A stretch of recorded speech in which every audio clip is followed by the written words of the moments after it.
Hello YouTubers, and today I am going to be reviewing this, which is the DC Multiverse The Joker figure, which is the Joker clearly here from Arkham Asylum, as it says on the side here of the box. It is a really nice window box actually, where you can see as viewing angles from the top and the side, so it does show off the figure and its accessories pretty well actually.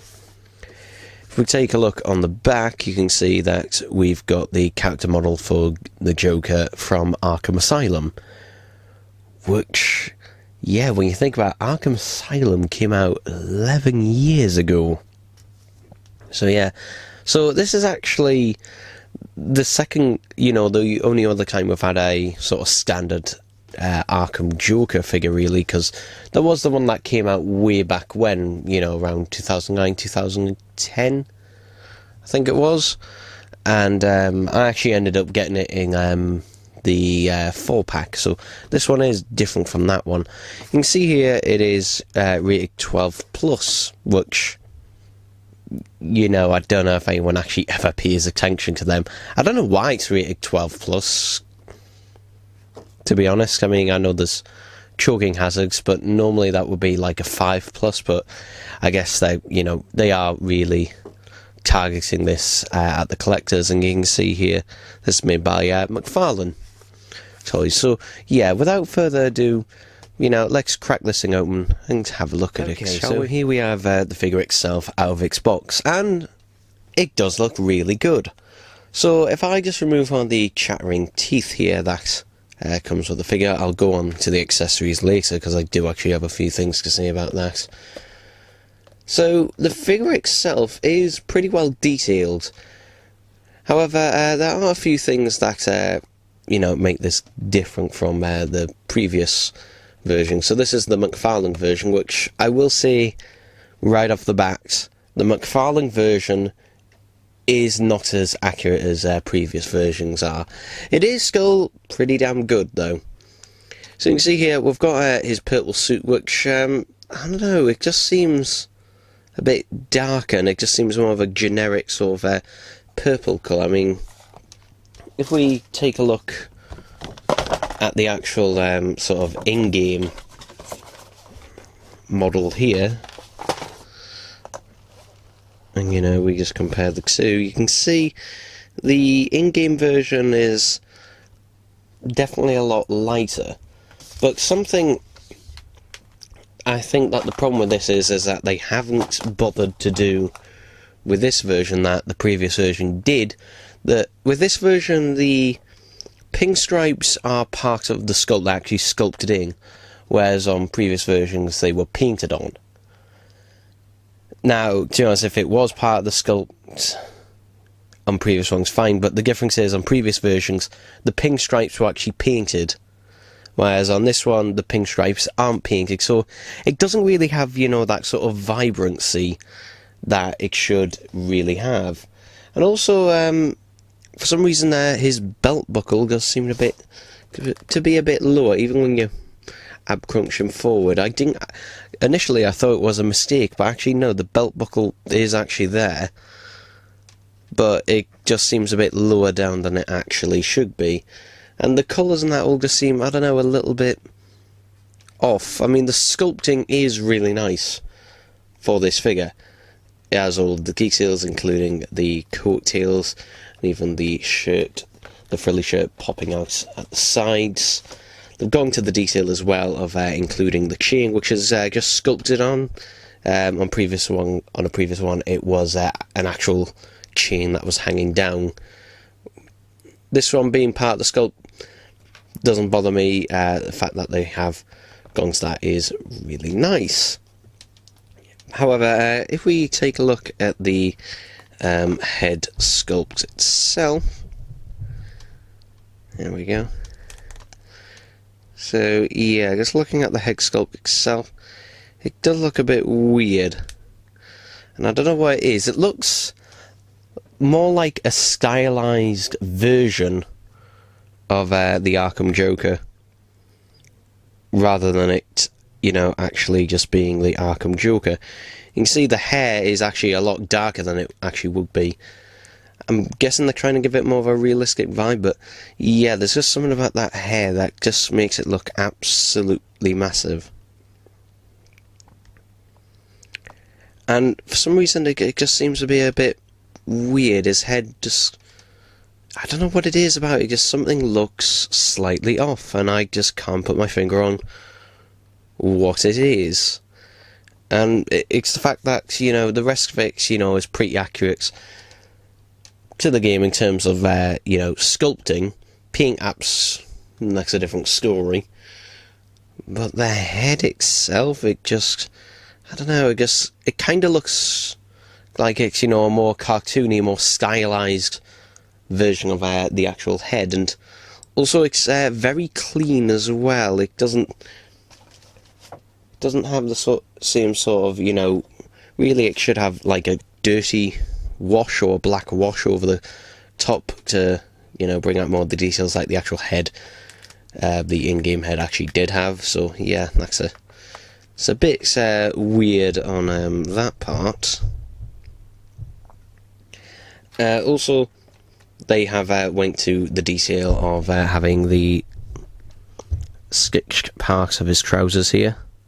However, again, they haven't painted it a different colour, and also it's a lot smaller than it actually should be. It actually should be considerably larger, but they have got his spats, which do have the really long tools at the end. So yeah, and the weird thing is they have got his shirt.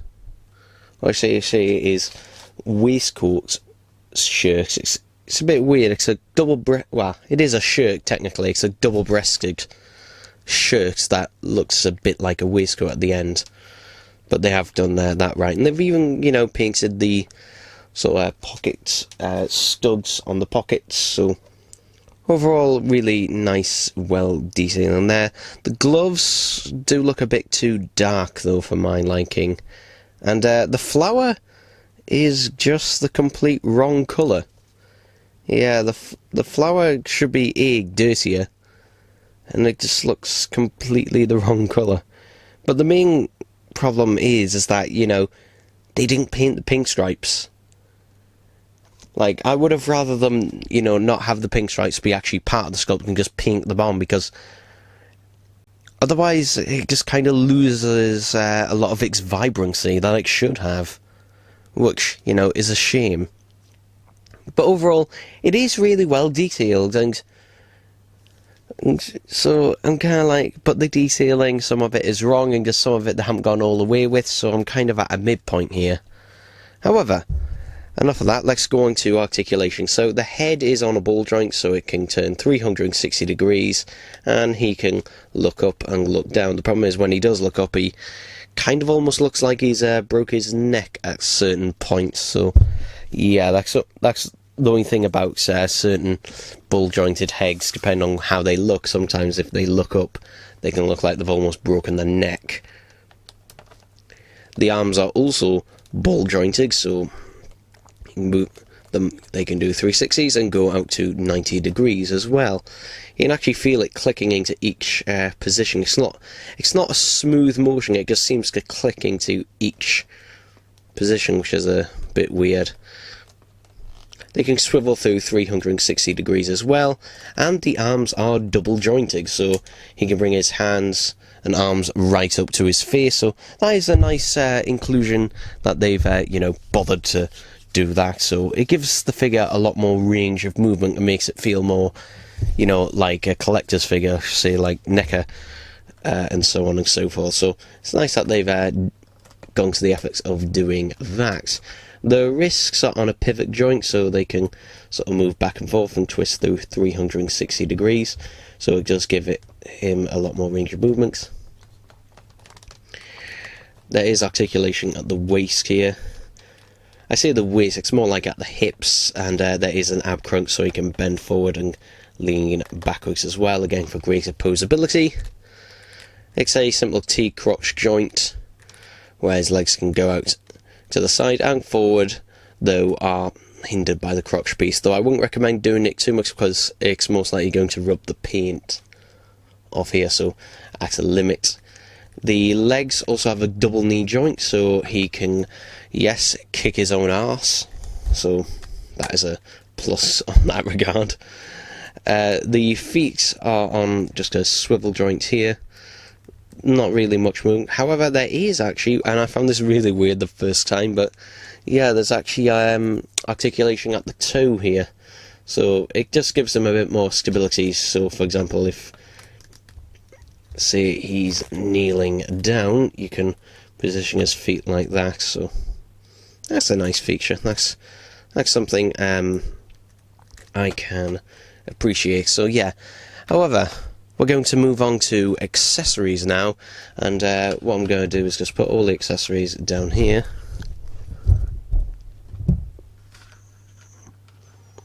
So here are all the accessories. Now, the obvious main one is the Joker's, you know, oversized is this a pistol or a revolver? I don't know. Kind of looks like in between, but yeah. And it's really well detailed. You can see all the different sections. They've painted the handle black, and it does have a quite nice of a almost metallic sort of sheen to it. So yeah, overall, really nice gun. And in terms of the teeth, the chattering teeth, we've got one that is just closed mouth, and you can see the key here, which is nice. And then we've got also one that is open. I swear the teeth though should be a little bit more red than pink, though I could be wrong about that. But yeah, nice that we get, you know, both varieties. And before I get into something else, there is a base included. However, I'm not going to take it out because it's actually, you know, just a regular black base that is stuck on there, and it would probably tear the box, so I'm not going to bother removing it. And you also get a Joker art card as well. I do like the sort of comic book sort of backdrop, but there is a problem with these accessories, and that they don't play very well with the figure. Because I have spent so many times trying to get this fucking gun to go in his hand in various different ways, and I've never managed to do it. And the problem is that the plastic for the hand is far too rigid, to the point where you cannot move it. Now, if I was to stick it in boiling water, you know, for 30 seconds, then probably I could do it that way, but I shouldn't have to. I shouldn't have to do that, and of course I don't want to, because then that would change, you know, the actual way the hand is sculpted. So yeah, well, it won't change the way the hand is sculpted, the position that the fingers are in. But it's just why this thing does not fit in here at all. To this day, I have had this figure for about 2 weeks now, and not once have I been able to get the gun into his hand. In fact, if I take it off camera, yeah, there we go. That is the most I have been able to get the gun into his hand. And before this review, and his other hand isn't really any better. It doesn't hold, it can't really hold either of the teeth very well. So yeah, it should be more of a flat, more relaxed hand than it actually is. So that is irritating that this Joker figure can't really hold or use his own accessories, because for some reason it just hasn't been sculpted that way, which I just wonder why. So overall, should you get this figure? Now that's a difficult question to ask, because depending on where you buy it, the price can vary quite a lot. Because some places I've seen this as high as £30 here in the UK. This is not worth £30, not by a long shot. Now, most places seem to be selling it for £20, and £20, okay, but still pushing it a little bit, in my opinion, considering, you know, the amount of accessories, the detailing. I actually picked this up on Amazon. It was on sale for £15. I don't know if that's still the case right now, but you can check. But £15, okay, that's round about right. If you didn't manage to pick up the original version that was released, you know, just over a decade ago now, then yeah, this is a fitting enough substitute. So obviously a lot cheaper than that one and is more readily available. Because, for example, Smith Toys in the UK, they have this, as well as other DC Multiverse figures. Even B&M has DC Multiverse figures, so it's a lot easier to come across. The problem is, it has a lot of shortcomings, and, you know, something that's aimed more as a collector's figure, it shouldn't really have those shortcomings, and so it's a hard recommendation. If you've got the original release, that one is better than this version in every single way. This one might have slightly better articulation in places, and not in others, but still. But if you didn't pick up the original release, this is the best sort of substitute for that if you want, you know, a placeholder Arkham Joker. Overall, the detail, while it's really good, there's a lot of inaccuracies with it.